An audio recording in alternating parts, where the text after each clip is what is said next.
నమస్తే, welcome to star 9 news.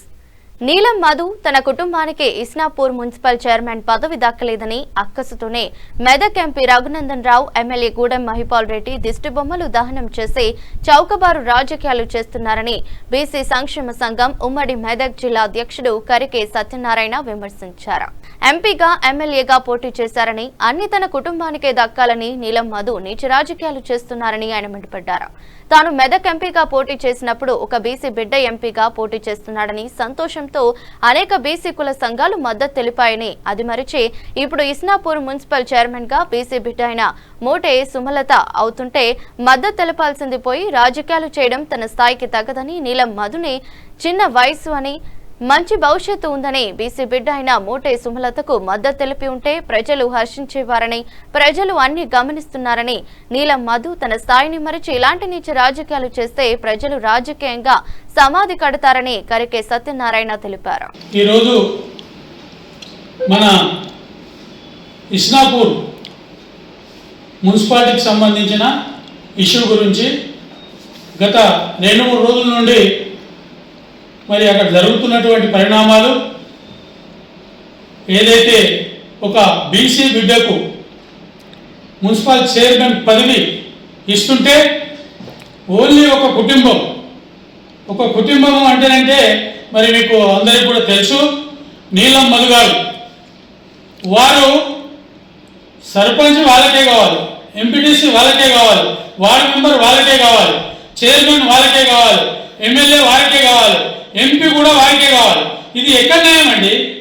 ఒక BC బిడ్డనే కదా ఇప్పుడు జరిగే ఏదైతే ఎలక్షన్ లోపల మరి ఎవరైతే సుమలత గారు ఎన్నుకున్నారో యాదవ సామాజిక వర్గం బీసీ కదా, యాదవ సామాజిక వర్గానికి సంబంధించిన సుమలత గారు మరి ఇప్పుడు చైర్పర్సన్గా ఇస్నాపురం లోపల కూర్చొని పెడితే ఈరోజు ఆమెకు ఓటేసి ఆమె నెగ్గించి ఆమెను సీటు మీద కూర్చున్నందుకు అగ్గి మీద గుగ్గిలమై ఈరోజు రఘునందన్ ఎంపీ గారిని, అదేవిధంగా ఎమ్మెల్యే మహిపాల్ రెడ్డి గారిని, ఇంకా అనేక పార్టీల నాయకులను అందరినీ కూడా నిజంగా మీకు ఒకవేళ అదే మరి ఏదైతే మన మున్సిపల్ చైర్పర్సన్ చేసిరో మీ పార్టీకి సంబంధించిన, కాంగ్రెస్ పార్టీకి సంబంధించిన ఎవరైతే కౌన్సిలర్ ఉన్నారో వాళ్ళని మీ వైపు దింపుకోవడానికి మీకు చేత కాలేదు. ఈరోజు ఎవరైతే గెలిచి మరి చైర్పర్సన్గా ఈరోజు మరి అందరి ముందు ఇస్నాపూర్లో కూడా మరి ఈరోజు మీటింగ్ అవుతుంటే మరి కొంతమంది అందరూ వాళ్ళని ఎంకేసుకొని వచ్చేసి ఆయన ఒక ఇంటికి సంబంధించిన ఇష్యూవే, ఇది ఒక కులానికి సంబంధించి కూడా కాదు, అందరం కూడా బీసీ బిడ్డలమే. 121 మంది 121 కులాలు అందరూ కూడా బీసీ బిడ్డలే. ఈరోజు ఏ బీసీకి అవకాశం వచ్చినా కానీ కూడా బీసీగా నువ్వు చేయవలసిన పని ఏంటి, వారికి సపోర్ట్ చేసి వాళ్ళు అన్ని విధాల మంచి చేయాలని చెప్పేసి వాళ్ళకు సజెషన్ ఇచ్చేది పోయి ఈరోజు వాళ్ళకు ఓటేసేసి మరి గెలిపించేసి వారిని యొక్క సీటు మీద కూర్చొని పెడితే వాళ్ళు జీర్ణించుకోకపోవడము మరి నీలం మధు గారికి ఏ విధంగా అది ఇదవుతుందో మరి మాకైతే తెలియడం లేదు. ఈరోజు రఘునందన్ గారి ఎంపీ గారిని దిష్టి బొమ్మలు తగలబెట్టుకోము, ఎమ్మెల్యే గారి దిష్టి బొమ్మలు తగలబెట్టుకోము, ఇంకా వేరే వాళ్ళ దిష్టి బొమ్మలు తగలబెట్టుకోము.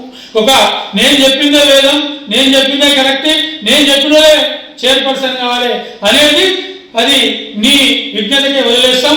ఎందుకంటే నువ్వు కూడా ఒక బీసీ బిడ్డవే, ఇప్పుడు గెలిచిన వాళ్ళు కూడా బీసీ బిడ్డలే.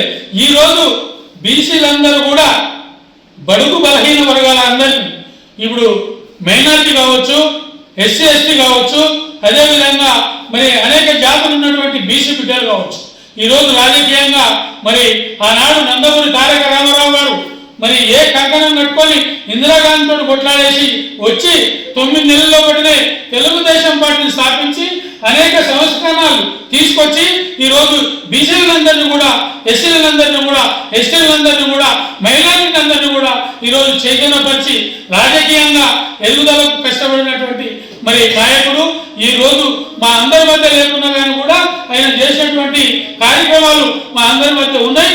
ఈరోజు ఆయన ఎక్కడ ఉన్నా కానీ కూడా బీసీలు, ఎస్సీలు, ఎస్టీలు, మైనారిటీలు వీళ్ళందరిలో కూడా ఖచ్చితంగా ఉన్నారు. ఈరోజు తెలుగుదేశం అంటేనే బీసీ, తెలుగుదేశము మొత్తం నినాదమే బీసీ యొక్క నినాదం. ఈరోజు మీరు ఏం చేస్తున్నారండి?